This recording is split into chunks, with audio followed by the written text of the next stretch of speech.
Puji nama Tuhan, Bapak Ibu Saudara kasih dalam Tuhan, tidak lupa saya mengucapkan selamat pagi, salam sejahtera bagi kita semua. Selamat kita berbakti dalam ibadah raya di awal tahun 2026 ini. Mari kita maju, kita mau lebih lagi dalam kita mengiring akan Tuhan. Mari kita persiapkan hati kita untuk kita boleh masuk dalam hadirat Tuhan. Kami undang Bapak Ibu berdiri bersama-sama. Kita akan pujian kita hanya bagi Allah yang mulia, segala pujian, segala hormat dan kuasa sampai selamanya.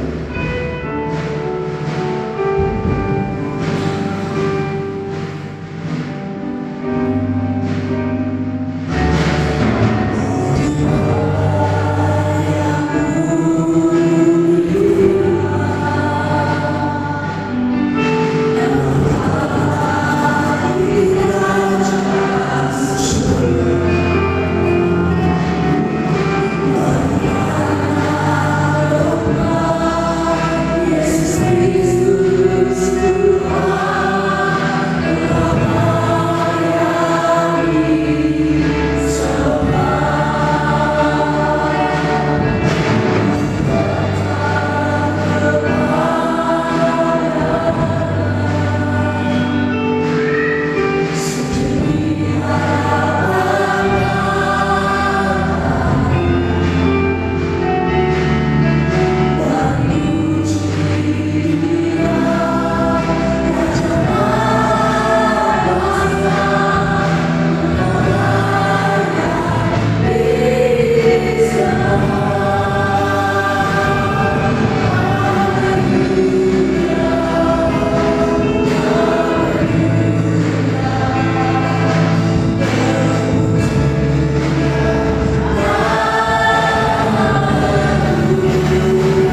di surga, Bapa yang kami sembah di dalam nama Tuhan Yesus Kristus, Allah dan Juru Selamat kami yang hidup. Hanya bagi-Mu ya Tuhan segala pujian, segala hormat dan kemuliaan sampai selama-lamanya ya Bapa. Engkau sungguh Allah yang dahsyat, Engkau Allah yang luar biasa Tuhan. Layaklah Engkau dipuji, layak Engkau disembah. Terpujilah nama Tuhan, terpujilah nama Tuhan Yesus. Bapa kami bersyukur dan terima kasih pada Engkau Tuhan atas semua kebaikan Tuhan. Engkau Allah Immanuel, Engkau Allah yang tak pernah meninggalkan kami ya Tuhan. Tuhan hari lepas hari, bulan lepas bulan, tahun lepas tahun. Bahkan saat ini Tuhan kita masuk di tahun baru dalam tahun 2006. Kami percaya pilihan Tuhan senantiasa tetap sama sepulang kehidupan kami ya Bapa. Kami Roh Kudus senantiasa boleh membimbing kami, menuntun kami, membawa kehidupan kami Tuhan lebih lagi, lebih maju di dalam Engkau ya Tuhan. Bapa pada pagi yang indah ini Tuhan, kami bersama jemaat-Mu Bapa, kami mau berserahkan yang terbaik kepada Engkau ya Tuhan lewat ibadah pada saat ini. Dan segala pujian kami, segala penyembahan kami Tuhan, semua akan terkenal di hadirat Tuhan dan bermendatangkan berkat dari kami semua pada saat ini. Terima kasih Bapa, terima kasih. Kami serahkan jalan ibadah kami pada pagi ini dari awal pertengahan kepada akhirnya di dalam nama Tuhan Yesus Kristus, Allah dan Juru Selamat kami. Kami berdoa dan mengucap syukur. Haleluya. Amin. Silakan duduk Bapak Ibu. Shalom Bapak Ibu. Sungguh bersyukur kita berbangga kepada Allah yang seperti Tuhan Yesus. Dia sungguh Allah yang setia. Dia Allah yang Immanuel. Dia sudah menyerahkan segala hidupnya untuk kita supaya kita beroleh kemenangan. Lalu bagi perasaan yang indah ini sekarang telah tiba bagi kita selamanya dengan kuasa. Haleluya.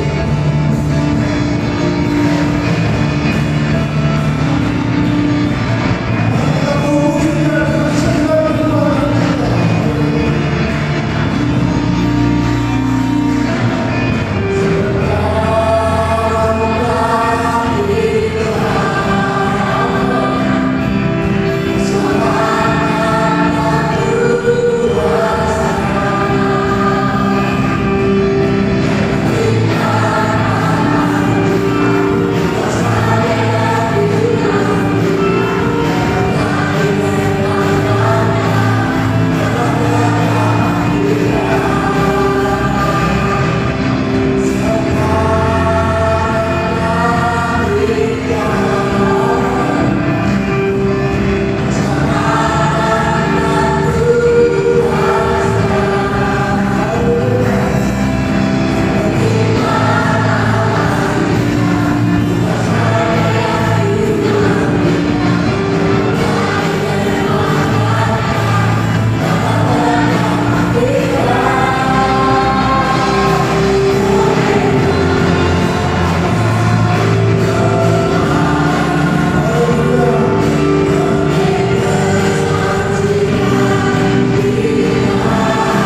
selamat tahun 2025. Tuhan Yesus sudah memberkati Bapak Ibu sekalian.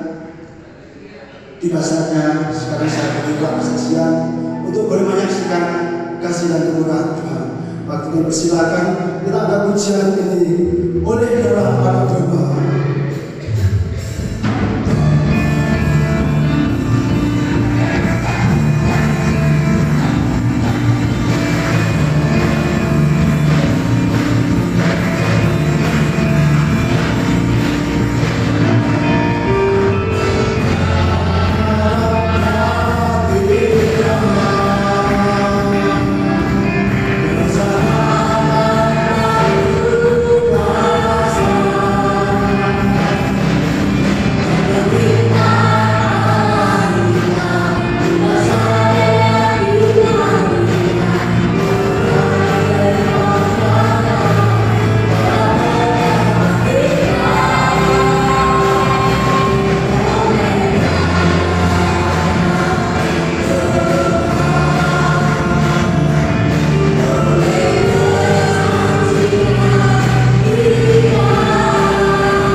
Musiknya mengikuti saja ya, biasanya ini diiringi dengan dangdut.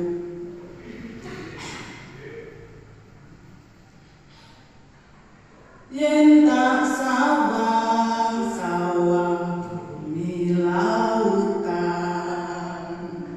saka ngendi asale pitulungan mung teko Gusti Yesus kang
Rocky dipercayai mau cucu saya, jadi sehari-hari saya selalu di Peniwen sana, Senin sampai Sabtu saya di sana. Terus balik di sini hari Kamis saya tidak bisa mengikuti ibadah, hari Jumat tidak mengikuti kaum wanita, tapi saya bersyukur di sana saya mempunyai himpunan sendiri. Saya ikut di himpunan di situ, ekumene dari bermacam-macam gereja itu, ada persekutuan doa di situ, ya seperti ibadah seperti ini. Waktu itu saya tidak tahu karena saya ini orang senang nyanyi, salah bener pokoknya nyanyi di rumah itu. Terus ada saudara Bu Grace, di situ loh ada persekutuan doa, nyanyi semuanya sampai nyanyi karena GKJW kan nggak seperti kita Bapak Ibu. Nyanyi ya boleh nyanyi sampai nyanyi ngomong ibu, masuk jadi golongannya sampai niku. Kalau ini ngaji sama di partai Kristen. Ya enggak, sampai mereka apa? Dia bilang gitu, dia nggak tahu, nggak paham Bapak Ibu. Jadi kalau saya rasakan kurang puas lah kalau saya merasakan ibadah di DKJ, saya kurang puas. Jadi saya bersyukur sekali di sana ada persekutuan doa. Saya setiap hari Selasa saya mengikuti di sana. Terus sedikit saksi ya saudara. Terus kemarin itu waktu tanggal 21 Desember, mungkin Om Barus itu tahu Bukit Doa di Merjum sana, di sana dibuka kembali, tapi acara ibadahnya hari Minggu sore. Kalau sore itu Pak saya Minggu sore itu Pak saya sisa-sisa mau kesini, tapi akan saya usahakan saya mau ikut terus. Saya di sana seperti dimanja Bapak Ibu, kemana-mana saya diajak karena mobilnya gratis, saya ya ikut terus. Jadi tahu kesana itu saya tahu. Itu berkat Tuhan yang saya alami dan memberi semangat saya untuk tetap mengiring Tuhan dimanapun saya berada. Sekian kesaksian saya, terima kasih.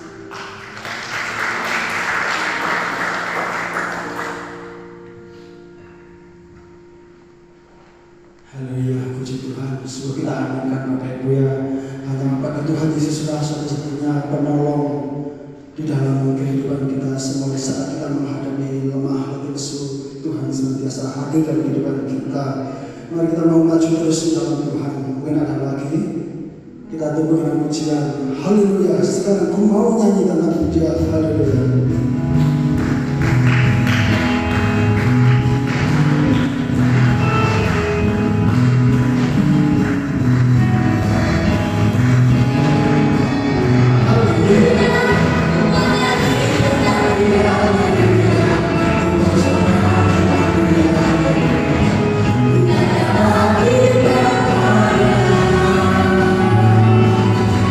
Segala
akan panjang lebarkan. Sebentar kita akan belajar bersama-sama kebenaran firman Tuhan. Mari kita persiapkan hati kita untuk kita boleh menerima firman Tuhan. Adalah firman Tuhan yang hidup, benar-benar mampu hidup dalam kehidupan kita. Lebih-lebih di saat ini kita menghadapi tahun baru 2025. Mari kita mau belajar mengerti akan rencana Tuhan dalam kehidupan kita, saudara. Sebab kita tahu Tuhan Yesus datang ke dunia ini memberi kedamaian, memberi kebebasan kita, memberi selamat kepada kita. Berikan saudara kita belajar menghargai, menghormati karya-karya Allah dalam kehidupan kita. Kemudian Bapak Ibu berdiri bersama-sama, kita akan bercerita bukan dengan barang fana Tuhan membayar dosa kita, bukan pula dengan emas perak Tuhan menebus dosa kita, tetapi dengan darah yang mahal, dengan segenap kasih dan kemurahan Allah Dia datang untuk kita. Haleluya. Mari kita tinggalkan segala pekal kita yang lama, kita matikan segala iman kita yang lama, kita mau hidup baru di dalam Tuhan.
kasih.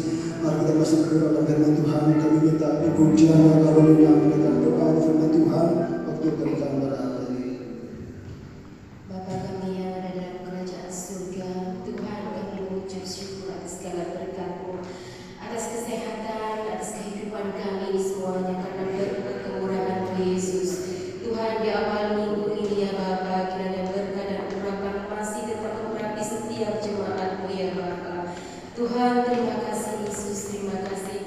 Biarlah pujian kami boleh membawa bau tumpah yang harum di hadapan Engkau dan menyenangkan dan berkenan di hadirat Engkau ya Bapa. Sebentar kami akan mendengarkan firman-Mu Yesus. Engkau mengurapi hati kami, Engkau melayakkan kami Tuhan untuk mendengar firman-Mu Yesus, supaya firman-Mu tertanam dalam hati kami, supaya firman-Mu memberkati hidup kami dan Engkau dikenal melalui kami ya Bapa. Engkau juga memberkati sebentar hamba-Mu yang Engkau percayakan membawakan firman-Mu Yesus, hikmat marifat yang dari Engkau ya Bapa. Melalui beliau ya Bapa, Engkau bisa mengurapi kami.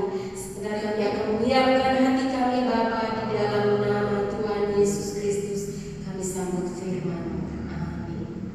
Amin. Puji Tuhan, dipersilakan duduk kembali.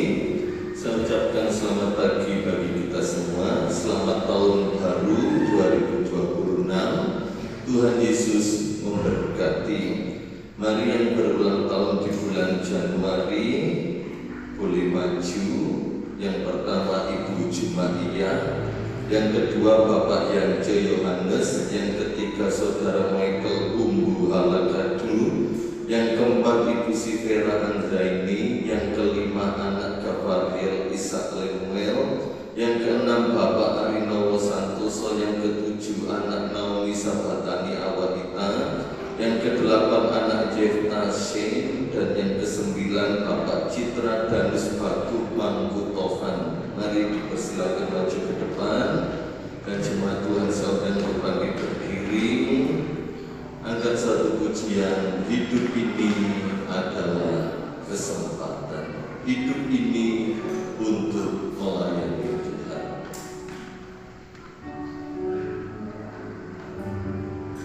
Ibu Salama. Oh ya, Ibu Salama, mungkin ada di antara jemaat yang belum terpanggil dan berulang tahun di bulan Januari, boleh maju ke depan. Nanti akan kami perbarui datanya. Puji Tuhan. Monggo Ibu Salama. Hidup ini adalah kesempatan.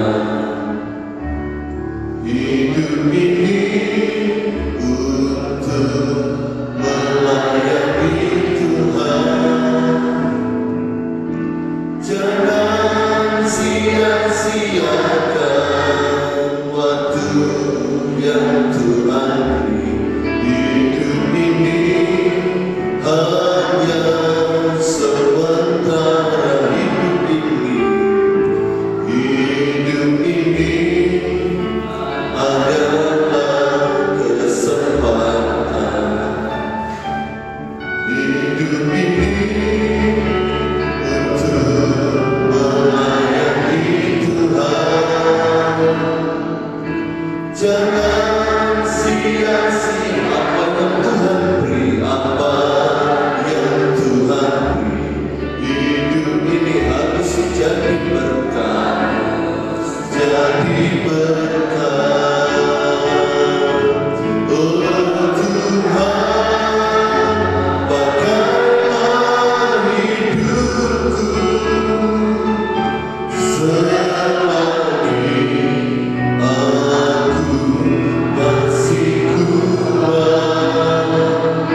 yang telah lewat. Kami percaya di hari ulang tahun mereka masing-masing berkat kekayaan, kehormatan, kehidupan, damai sejahtera, pertolongan, kasih setia, terlebih lagi iman yang teguh, iman yang kokoh di dalam Engkau tetap menjadi bagian hidup anak-anak yang berulang tahun di bulan Januari ini Tuhan.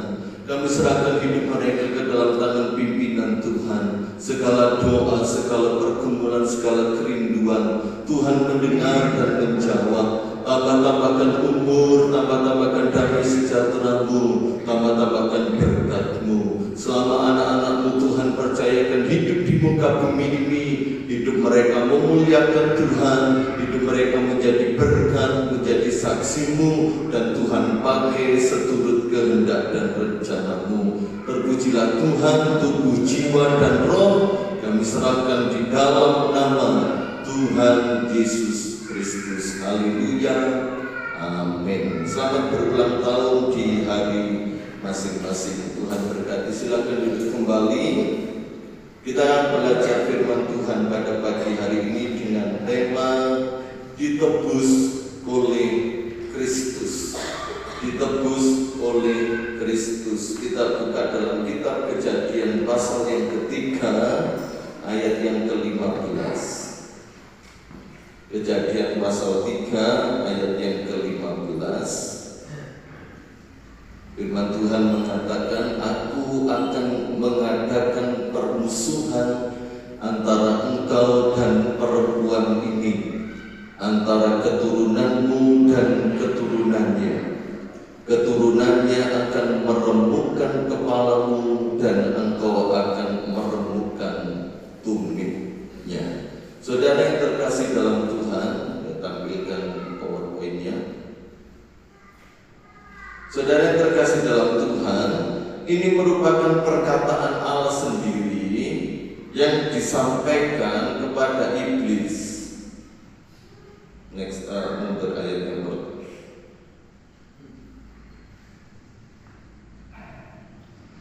Ya. Pendahuluan sejak manusia jatuh dalam dosa untuk pertama kalinya, Allah telah merencanakan suatu penebusan bagi dosa manusia. Ya. Dan penebusan ini adalah inisiatif Allah, tindakan Allah sendiri. Jadi Allah yang bekerja, Allah yang bertindak, dan bukan buatan manusia. Ya. Dan ketika manusia jatuh dalam dosa, kita baca ayat 8-10, ketika mereka mendengar bunyi langkah Tuhan Allah yang berjalan-jalan dalam taman itu pada waktu hari sejuk, bersembunyilah manusia dan istrinya itu terhadap Tuhan Allah di antara pohon-pohonan dalam taman. Perhatikan ayat yang ke-9. Tetapi Tuhan Allah memanggil manusia itu dan berfirman kepadanya, di manakah engkau? Ia menjawab, ketika aku mendengar bahwa engkau ada dalam taman ini, aku menjadi takut karena aku telanjang, sebab itu aku bersembunyi. Di tempat yang sama, di kondisi yang sama, namun dalam suasana hidup dan suasana hati yang sudah berbeda. Sebelumnya Adam dan Hawa dengan Allah memiliki sebuah relasi yang begitu indah, yang begitu intim, yang begitu erat, dalam suasana yang menyenangkan, suasana yang menyejukkan, suasana yang menyegarkan. Tidak ada sekat, tidak ada tembok pemisah antara Adam dan Hawa, beserta dengan Allah saat mereka ada di Taman Eden. Namun ketika mereka kalah terhadap tipu daya muslihat iblis, suasananya sudah berbeda. Mereka di tempat yang sama, namun mereka bersembunyi. Dan kita melihat dari ayat yang ke-9, walaupun keadaan manusia pertama itu sudah tersembunyi, mereka menyembunyikan diri jauh dari hadapan Allah.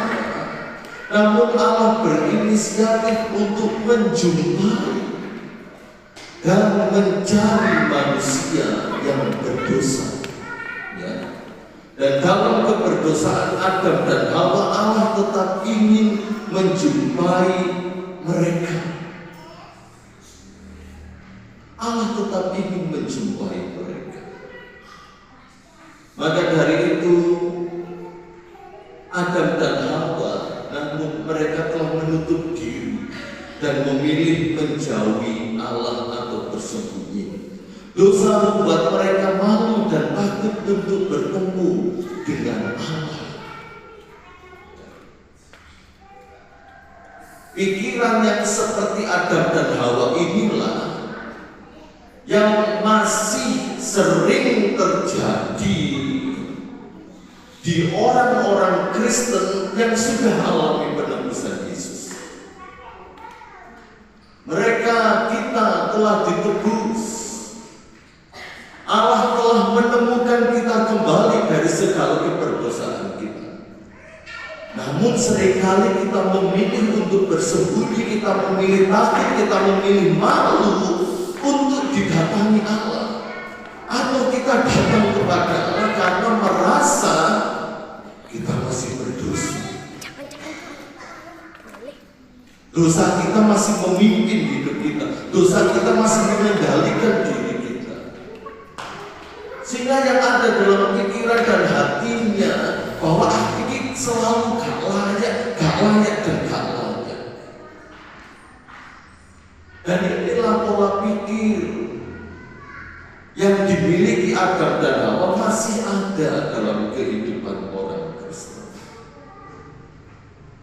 Namun hari ini kita mau belajar sesungguhnya siapa saya dan saudara ini, kedudukan kita sekarang ini setelah saya dan saudara ditebus oleh Kristus.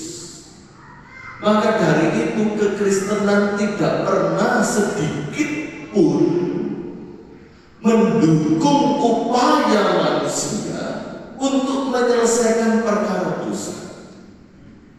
Namun benar-benar menjelaskan dengan terang benderang bahwa Allah lah yang mampu menyelesaikan perkara dosa. Di hadapan Allah, dosa itu bukan perkara yang sepele, perkara yang mengerikan dan menakutkan. Dan orang Kristen berdasarkan firman Allah, kekristenan sama sekali tidak pernah mendukung sedikit pun upaya manusia, kebaikan manusia, jerih lelah manusia untuk menyelesaikan perkara dosa. Namun dari awal kejatuhan manusia dalam kitab Kejadian pasal yang ketiga, Allah lah yang berinisiatif, bertindak, bergerak untuk menyelesaikan perkara dosa ini. Mari kita lihat tindakan Allah. Dalam Kejadian 3 ayat yang ke-15 ini sering dianggap sebagai proto-evangelium, yaitu Injil yang pertama kali dinyatakan dalam Alkitab. Artinya kabar baik tentang keselamatan oleh penebusan dan pengampunan dosa ini dimulai. Inilah proto-evangelium, Injil, kabar baik pertama kali dinyatakan dalam Alkitab tentang keselamatan dan penebusan oleh penebusan dan pengampunan dosa dimulai. Dan Allah yang memulai, bukan manusia. Nyatanya manusia bersembunyi. Manusia hanya mampu menutupi rasa malunya dan ketelanjangannya saja. Namun untuk membereskan dosa gak bisa. Adam dan Hawa gak bisa. Ya. Ayat ini diucapkan oleh Allah sendiri setelah kejatuhan manusia dalam dosa. Allah berbicara kepada ular atau iblis yang telah menipu Hawa. Dan mari kita lihat bahwa kuncinya adalah dalam konteks ini Allah menjanjikan bahwa akan ada suatu permusuhan antara si ular dan keturunan perempuan.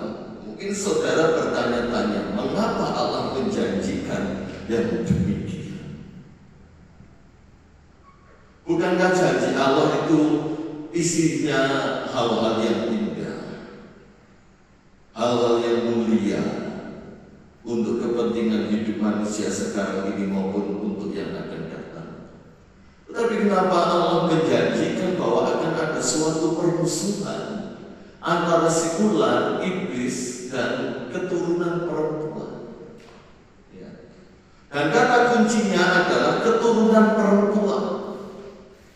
Dan kita melihat suatu hal yang indah dan menarik, karena dalam budaya Yahudi, garis keturunan biasanya dari laki-laki. Namun ini garis keturunan dari perempuan. Mari kita maju dan kita pelajari bersama-sama.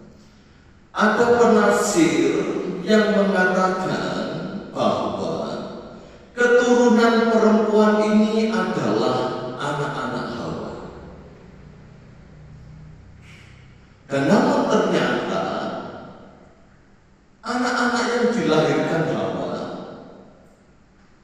mereka melakukan kejahatan dan tidak bebas dari dosa.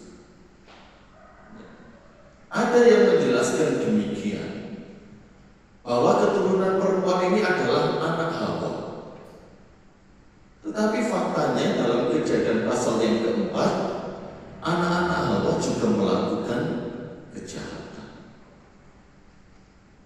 Kain membunuh Habil. Ya, kita lihat. Jadi tafsiran ini gugur.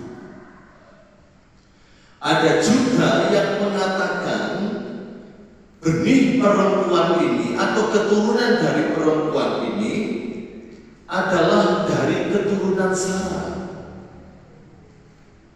Karena label predikat yang diberikan kepada Abraham sebagai bapak orang percaya, maka Sarah pun juga disebut dengan label ibu dari segala orang percaya. Banyak yang mengatakan ini keturunan Sarah karena Alkitab menjelaskan bahwa Sarah melahirkan satu anak yang disebut anak perjanjian, yaitu siapa anak Abraham dan Sarah? Ishak. Tetapi faktanya anak Sarah, anak Abraham dan Sarah dari anak terjanji ini juga berdosa di hadapan Tuhan. Dosanya apa Bapak Ibu? Dosanya apa Bapak Ibu? Kayak bapak ngapusi, berbohong, berdusta. Ketika Abraham menuju ke Mesir, dia kong kali kong sama Sarah. Nanti engkau tak anggap ya sebagai adikku, ojo istriku. Akhirnya apa? Sarah dilirik oleh pengawal Fir'aun, bahkan dilirik oleh Fir'aun sendiri. Hal yang sama juga dilakukan oleh Ishak. Ketika dia menikah, saat berkunjung ke suatu negara, dia berkata, jangan nanti kalau ada orang bertanya, jangan katakan kamu istriku. Aku pun juga demikian, gak akan mengatakan kamu istriku. Ternyata kalau kita renungkan, gugur tafsiran ini. Ada yang mengatakan bahwa benih dari perempuan ini adalah keturunan Daud. Keturunan Daud. Tetapi ternyata juga sahabat Daud pun berdosa. Anak anak-anaknya pun berdosa. Namun dalam perkembangannya, Yesus disebut keturunan Abraham. Yesus disebut keturunan Daud. Itu dalam perkembangannya.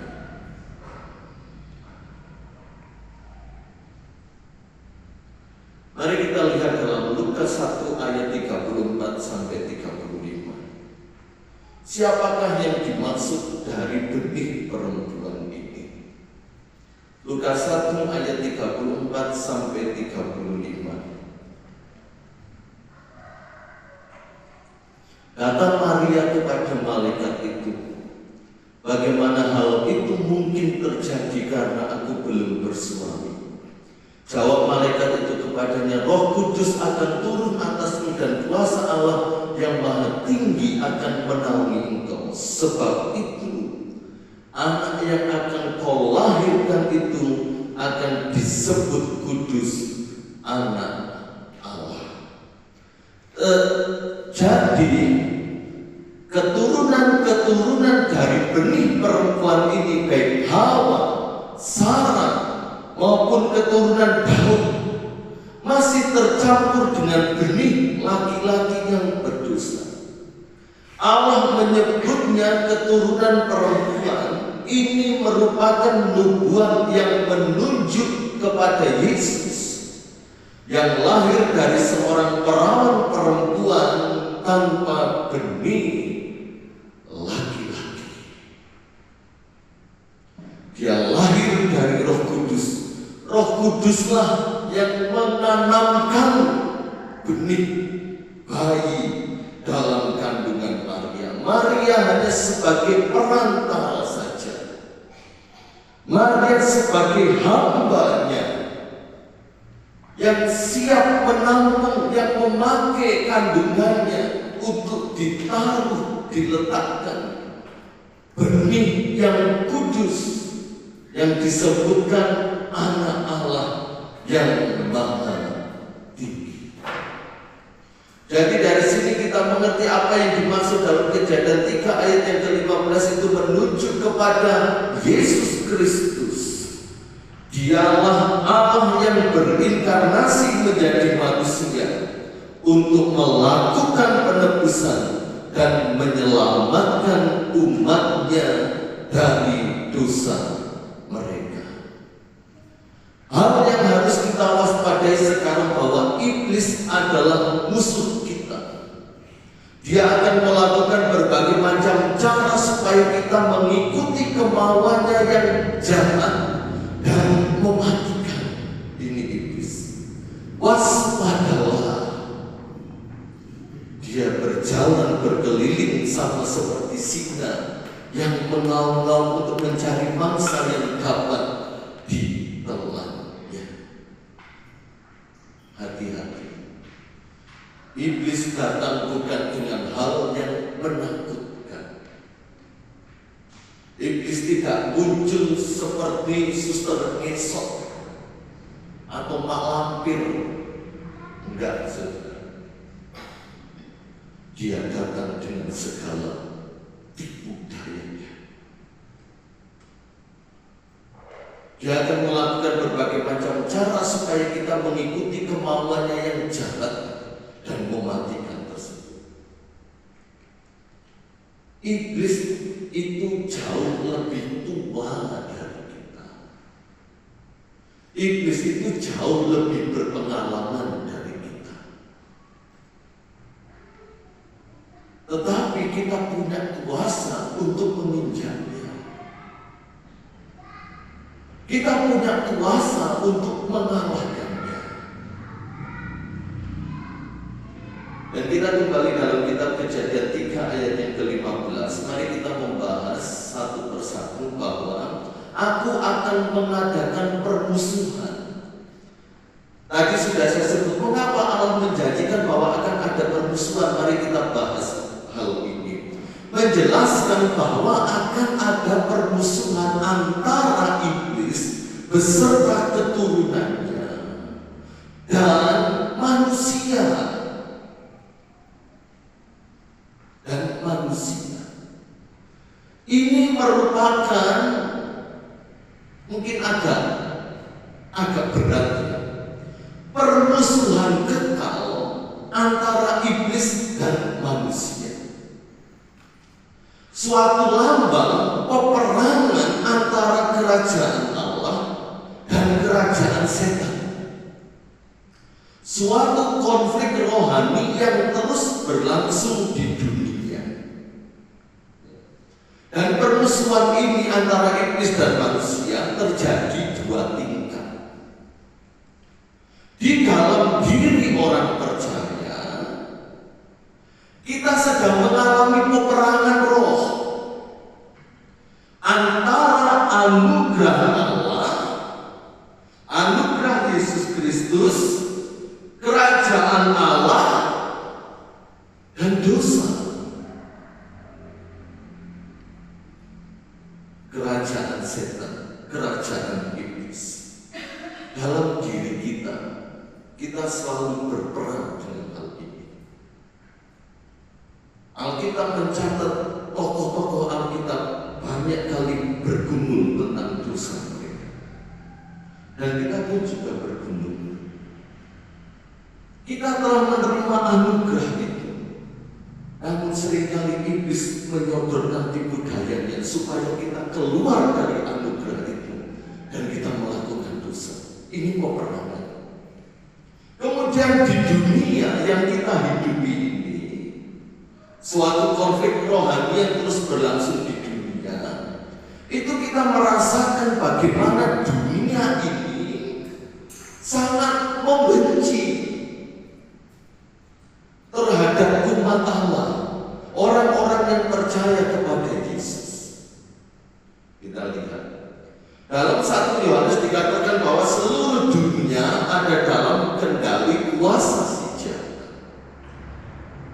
Dan ini kendali atas kuasa yang jahat ini dinyatakan dalam sebuah kebencian terhadap orang-orang yang percaya kepada Yesus Kristus. Maka dari itu Yesus memberikan kita sebuah bekal, sebuah kelengkapan melalui Rasul Yohanes yang dia catat dalam pelayanan Yesus di muka bumi dalam pasalnya yang ke-16 di Injil Yohanes. Jangan takut, jangan kamu heran kalau dunia membenci kamu, karena terlebih dahulu dia telah membenci aku. Jangan kamu heran, jangan kamu kaget. Dan kalau orang menyangka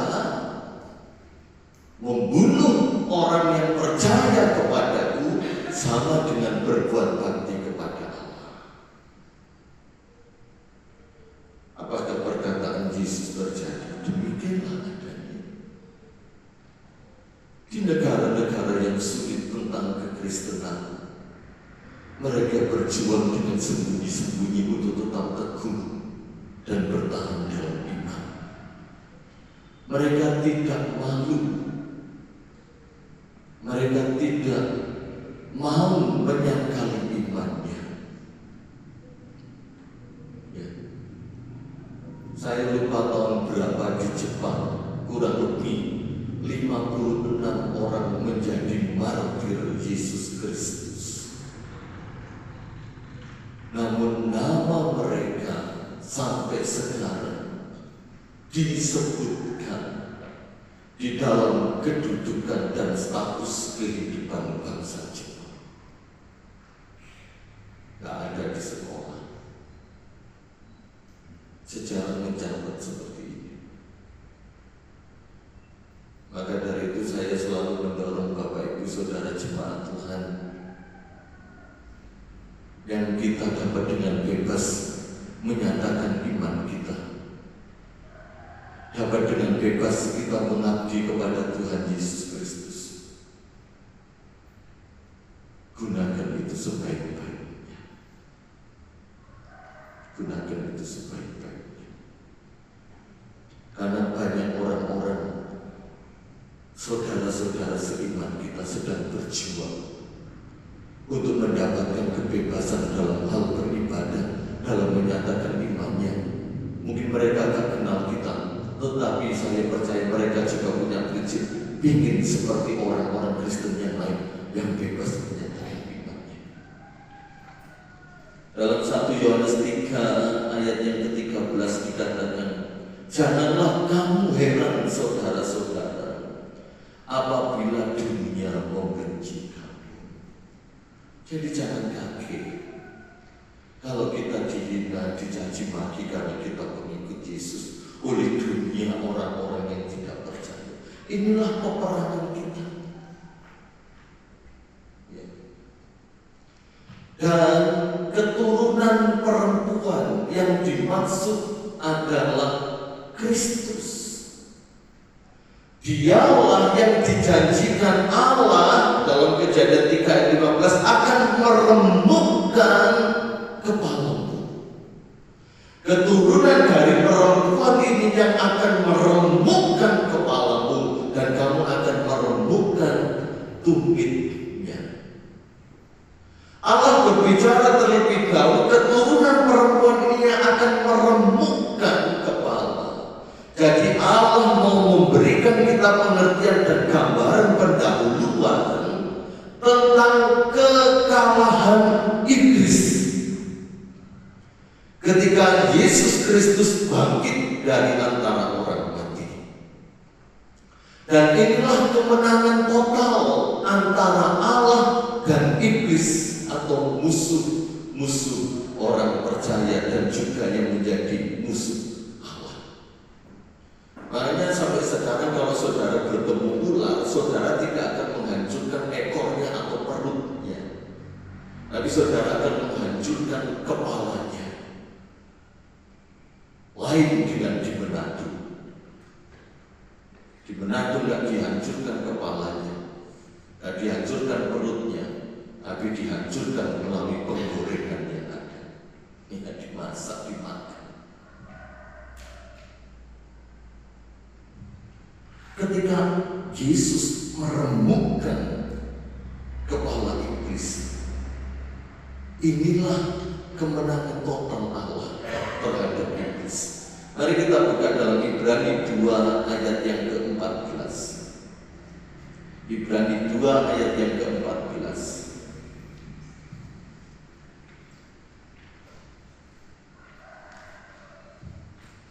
Karena anak-anak itu adalah anak-anak dari darah dan daging, maka ia juga menjadi sama dengan mereka dan mendapat bagian dalam keadaan mereka, supaya oleh kematiannya ia memusnahkan dia, yaitu iblis yang berkuasa atas maut. 1 Yohanes 3 ayat yang ke-8. 1 Yohanes 3 ayat yang ke-8.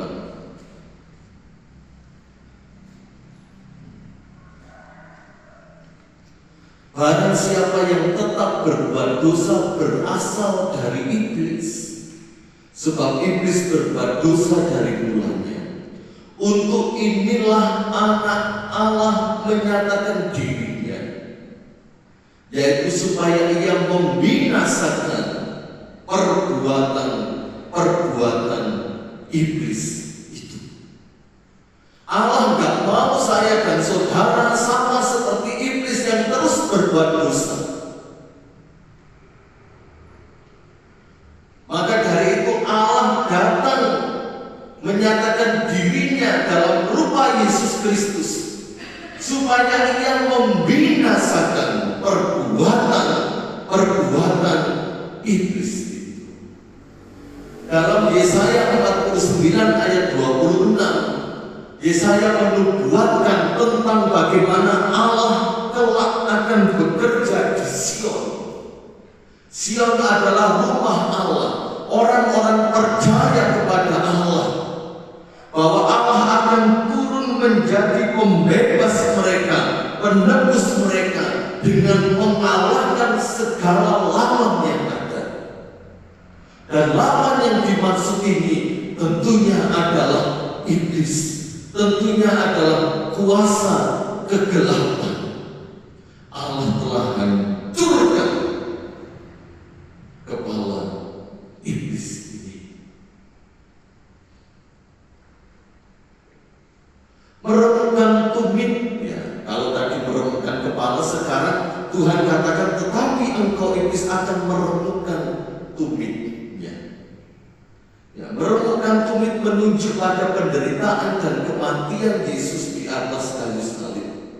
Melalui kematiannya Yesus menanggung akibat dosa manusia. Maka dari itu kaki Yesus dipaku. Bagi sebagian orang, kematian Yesus merupakan sebuah kekalahan. Bahkan iblis pun sebelumnya memakai Pilatus, memakai Herodes, memakai Yudas Iskariot untuk melancarkan aksi pembunuhan Yesus. Tetapi walaupun nggak ada orang-orang ini, Yesus tetap matikan untuk menanggung dosa kita. Bagi iblis, kematian Yesus merupakan kekalahan yang fatal.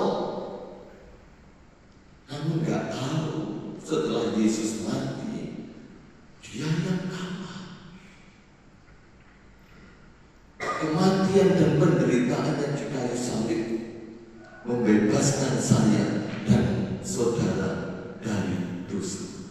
Dan melalui kebangkitannya Kristus mengalahkan kuasa maut dan iblis, menggenapi janji bahwa keturunan perempuan akan menghancurkan kepala ular. Dia kalahkan iblis, dia kalahkan dosa itu, dia kalahkan maut.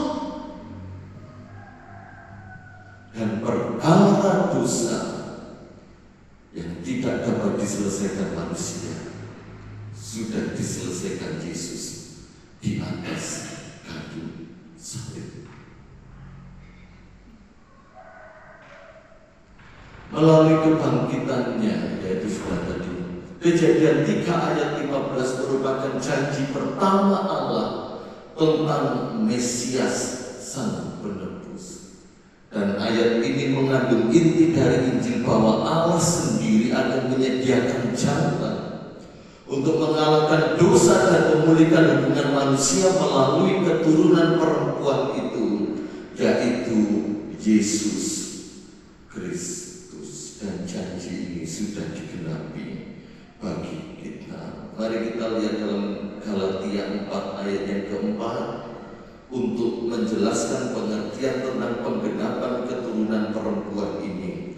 Galatia 4 ayat yang keempat, di sini dikatakan, tetapi setelah genap waktunya, maka Allah mengutus anaknya yang lahir dari seorang perempuan dan takut kepada hukum Taurat. Ia diutus untuk menebus mereka yang takut kepada hukum Taurat, supaya kita diterima menjadi anak. Dulu kita terpisah, dulu kita terbuang, kita jauh dari hadirat Allah. Sekarang kita telah ditemukan, sekarang kita telah kembali, dan sekarang kita telah diangkat menjadi anak. Roma 16 ayat yang ke-20.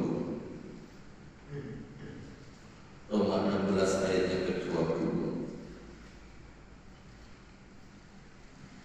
Semoga Allah sumber damai sejahtera segera akan menghancurkan iblis di bawah kakimu.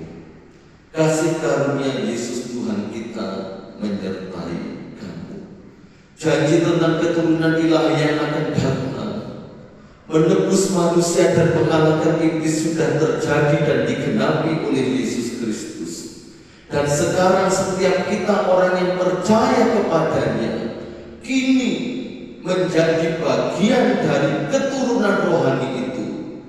Dan sekarang kita berhak menerima janji-janji Allah dan masuk kembali dalam Taman Eden yang samawi, kerajaan surga yang mulia. ketika Adam dan Hawa dibuang oleh Allah, jalan menuju Taman Eden itu dijaga oleh malaikat yang berbeda. Namun sekarang itu telah diambil dan terbuka kembali. Sekarang saya dan saudara memiliki akses, memiliki jalan untuk kita kembali ke Taman Eden yang sama, surga yang mulia. Tidak ada lagi hambatan, tidak ada lagi rintangan, tidak ada lagi tembok pemisah antara kita dengan Allah. 1 Korintus 6 ayat 20. Penebusan itu selalu identik dengan pembayaran sebuah harga yang mahal. Seorang budak yang ingin dimerdekakan, ada 2 hal yang harus dia lakukan. Dia membayar uang tebusan kemerdekaannya, atau melalui tuannya yang menebus untuk dia bebas dari perbudakan. Dan 1 Korintus 6 ayat 20 mengatakan, kamu telah dibeli dan harganya telah lunas dibayar. Kita dibeli dari apa? Dari dosa. Kita dibeli dari apa? Dari kutuk iblis. Kita dibeli dari keterpisahan. Kita dibeli dari perbudakan dosa dan menjadi orang merdeka. Maka dari itu 1 Korintus 6 ayat yang ke-20, biarlah hidup kita memuliakannya. Perlu sebuah kesadaran, perlu sebuah ingatan bahwa aku ini ditunggu oleh Tuhan. Harganya bukan kredit, tapi cash, supaya kita memuliakan Allah dalam hidup ini. Penebusan tidak hanya menengok ke belakang, ke Golgota. Tidak hanya kita kembali menengok ke salib, ke Golgota. Sangat penting hal ini. Tetapi penebusan juga memandang ke depan, ke kemerdekaan yang di dalamnya si tertebus berada. Ini saudara. Bukan hanya berbicara tentang Golgota, tetapi sekarang ini loh, kita yang sudah dimerdekakan, kita harus memandang ke depan. Sekarang kita ini berada di mana? Berada di kemerdekaannya. Bukan untuk kesempatan kita melakukan dosa, berbuat jahat, atau menutupi pelanggaran kita, tapi benar-benar kita merdeka. Dan hidup bukan untuk keinginan diri kita sendiri, melainkan untuk keinginan Allah. Seringkali saya dan saudara hanya hidup untuk keinginan Allah hanya di hari Minggu. Karena kalau kita beribadah kan kita taat, memuji Tuhan taat, dengar firman taat, korban persembahan taat di gereja. Tapi seringkali saya dan saudara di luar hari Minggu peribadatan, kita hidup seenak diri kita sendiri, semau-mau saya sendiri, gak mau lagi mengikuti kemauan Tuhan. Ayo, kita harus belajar untuk mengerti sekarang keberadaan kita yang sudah ditebus ada dalam kemerdekaannya.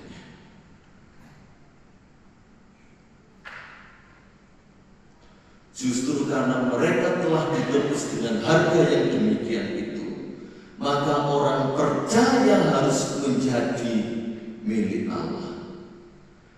Saya dan saudara harus memperlihatkan dalam hidup ini bahwa kita tidak lagi tertawa dalam perbudakan dari mana kita telah dilepaskan, supaya kita tetap berdiri teguh di dalam kemerdekaan yang dengannya Kristus telah memerdekakan kita. Inilah refleksi kita.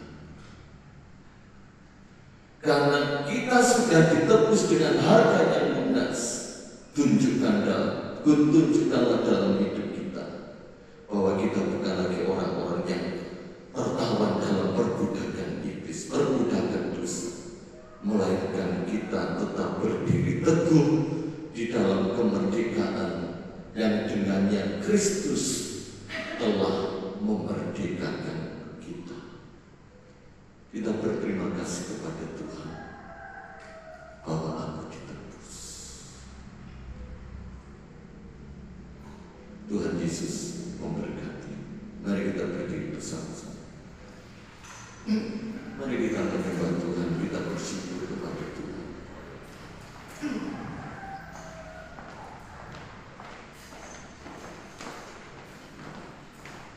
Angkat satu pujian, dalamnya kasih-Mu Bapa terlebih dari segalanya.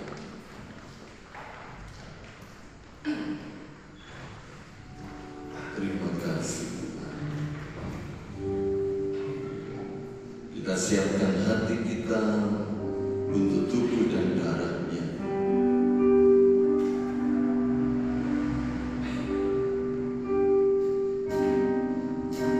Dalamnya kasih-Mu Bapa terlebih dari segalanya,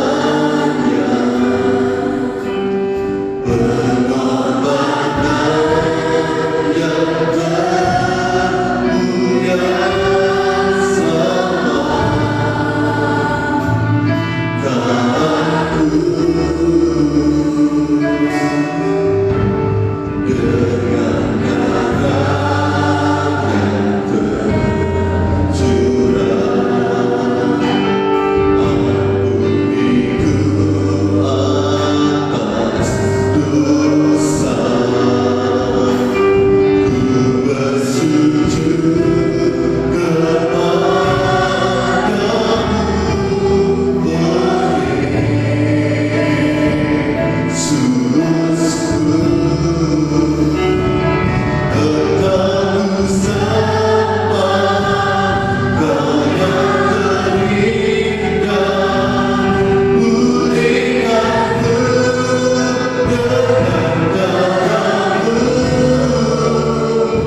bukan hanya sekedar Engkau mengalahkan segala tipu daya muslihat iblis, namun terlebih dari itu semua kami diselamatkan, kami diampuni, kami dipulihkan, sehingga kami memiliki akses untuk kembali terhubung dengan Tuhan.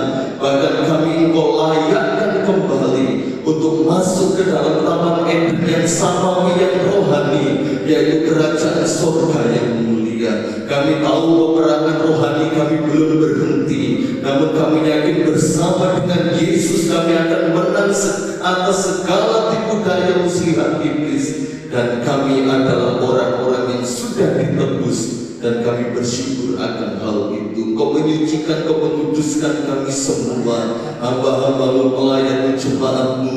Engkau melayakkan kami semua untuk kami terima tubuh dan darah-Mu melalui perjamuan asa yang kudus ini.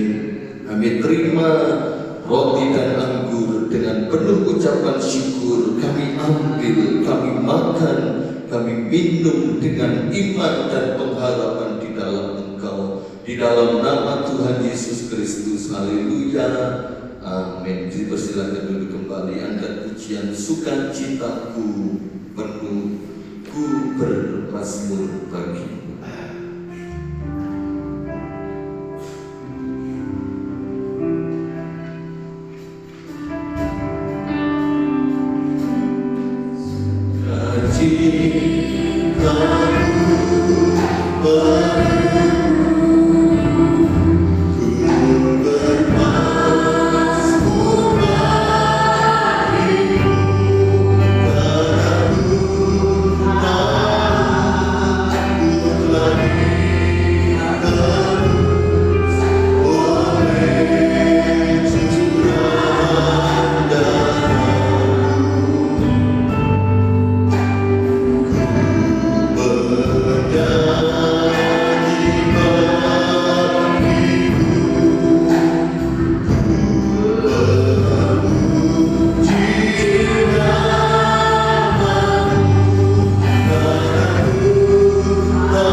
Dan ketika mereka sedang makan, Yesus mengambil roti, mengucap berkat, memecah-mecahkannya, lalu memberikannya kepada murid-muridnya dan berkata, "Ambillah, makanlah, inilah tubuhku." Makan dengan iman dalam nama Tuhan Yesus Kristus.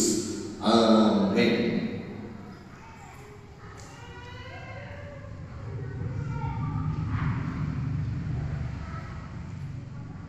Haleluya, haleluya. Angkat cawan di tangan kanan kita.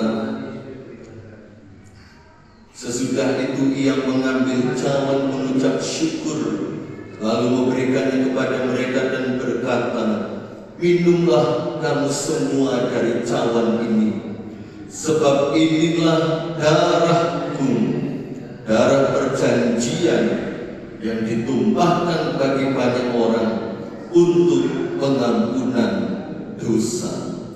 Kita minum dengan penuh iman dan percaya di dalam nama Tuhan Yesus Kristus. Amin.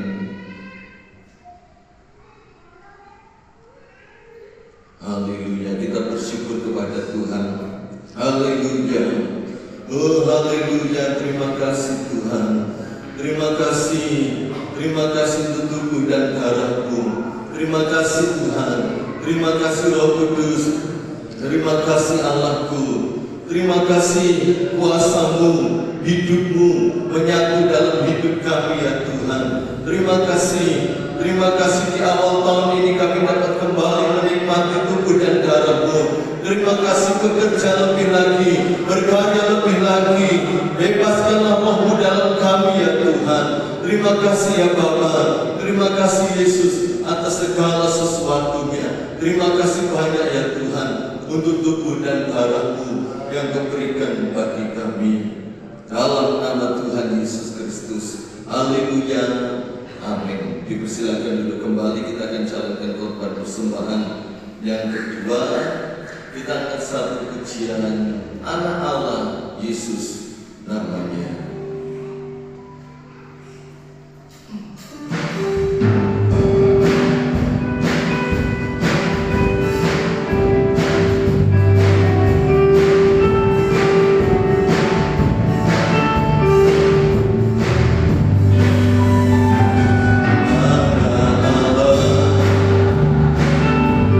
Yesus nama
ini sesuai dengan apa yang Engkau janjikan sendiri dalam kebenaran firman-Mu. Setiap pemberian kami tidak akan pernah sia-sia di hadapan Tuhan.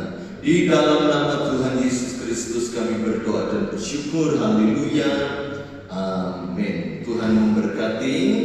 Saya umumkan kepada sidang jemaat mulai minggu ini dan minggu seterusnya ibadah jadwal sesuai dengan jam umum, jam HP Bapak Ibu Saudara sekalian. Sebab saya banyak kali mendengar simpang siur ini pakai jam B, jadi saya umumkan pakai jam umum.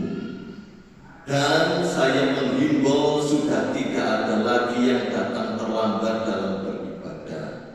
Nikmatilah ibadah dari awal sampai akhirnya. Kecuali kalau memang ada halangan dan lain sebagainya, yaitu alasan yang lainnya. Ya, jadi sudah saya tentukan jam umum supaya saya enggak bolak-balik naik meja putar-putar jam juga. Tuhan memberkati. Setelah ini pelayan Natal yang melayani tanggal 28 Desember harap tinggal dibuka kesempatan bagi jemaat yang rindu rumahnya ditempati ibadah rumah tangga bulan Januari, dipersilakan diadakan pada Rabu kedua tanggal 14. Kemudian ada ibadah KKR anak-anak sekolah minggu di GPDI Lembah Dieng jam 10 pagi. Ya. Jadi anak-anak sekolah minggu bisa mengikutinya. Kalau apabila memang mengikuti semua, ya saya berharap mengikuti semua, kita bisa charter mobil untuk ibadah KKR anak-anak sekolah minggu tanggal 16 hari libur jam 10 pagi di Lembah Dieng. Pengumuman gereja Selasa tetap doa pemuda remaja jam 6 sore, hari Rabu doa umum, hari Kamis ibadah tengah minggu setengah 6 sore, hari Jumat ibadah kaum wanita jam 6 sore, Sabtu pemuda remaja jam 17.45, dan minggu pagi anak-anak sekolah minggu, minggu siang ibadah raya umum. Ibadah anak-anak sekolah minggu tetap jam 6.45 waktu Indonesia Barat, dan ibadah raya setengah 9 pagi waktu Indonesia Barat. Saya bersyukur jemaat Tuhan boleh datang tepat waktu, bahkan sebelum waktu dimulai saudara bisa ambil bagian dalam doa bersama sebelum ibadah. Tuhan memberkati. Untuk pengumuman dana Natal sudah tertera secara rinci di link grup gereja yang sudah saya bagikan. Ya, semuanya sudah terinci dengan jelas. Kalau ada yang dipertanyakan tentang dana Natal, monggo sampaikan kepada kami. Jangan kepada sesama jemaat. Nanti kalau informasinya simpang siur malah bingung. Sampaikan kepada kami, ya. Tuhan memberkati. Terima kasih atas kerjasama Bapak Ibu dalam acara Natal dan Tahun Baru gereja kita. Maju terus dan tetap setia terus dalam Tuhan sampai Tuhan Yesus datang yang kedua kali. Terima kasih untuk setiap kedatangan kita maupun yang sudah melayani. Apakah ada latihan pujian? Latihan pujian grup Maria, ya, grup Maria. Setelah latihan sekali lagi pelayan Natal berkumpul di tempat ini. Mari kita berdiri sama-sama, kita akhiri ibadah kita. Setelah itu Bapak Ibu Saudara mengambil teks tahunan, ayat tahunan, boleh ke depan dan bisa keluar lewat pintu samping. Tuhan memberkati. Mari kita angkat satu pujian, kami memuji kebesaran-Mu, ajaib Tuhan, ajaib Tuhan.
kami dari awal hingga pada akhirnya ini. Setiap kami yang telah hadir memuji, memuliakan dan melayani Engkau pada pagi hari ini diberkati oleh Tuhan senantiasa. Apa yang kami kerjakan tidak akan pernah sia-sia.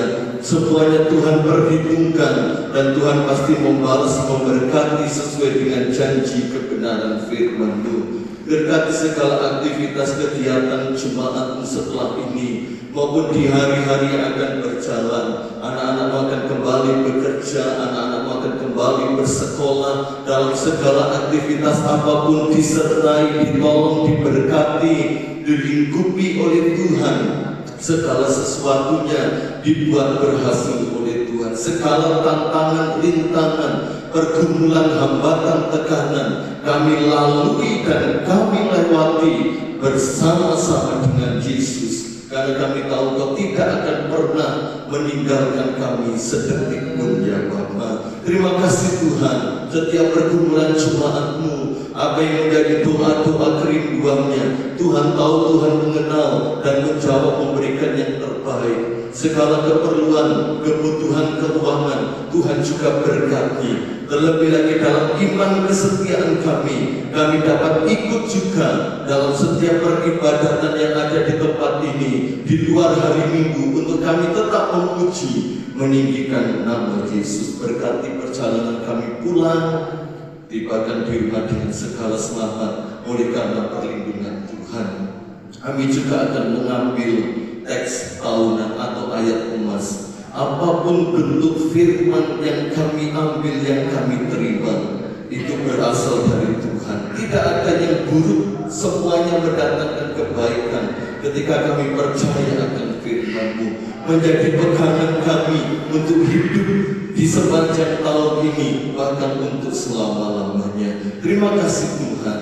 Sekarang saudara-saudara yang terkasih dalam Tuhan, terimalah berkat yang datangnya dari Allah Bapa, cinta kasih rahmat anugerah dari putranya yang tunggal Yesus Kristus, serta persekutuan di dalam Allah Roh Kudus senantiasa beserta dengan kita sekalian saat siang hari ini sampai Maranatha Tuhan Yesus datang yang kedua kali.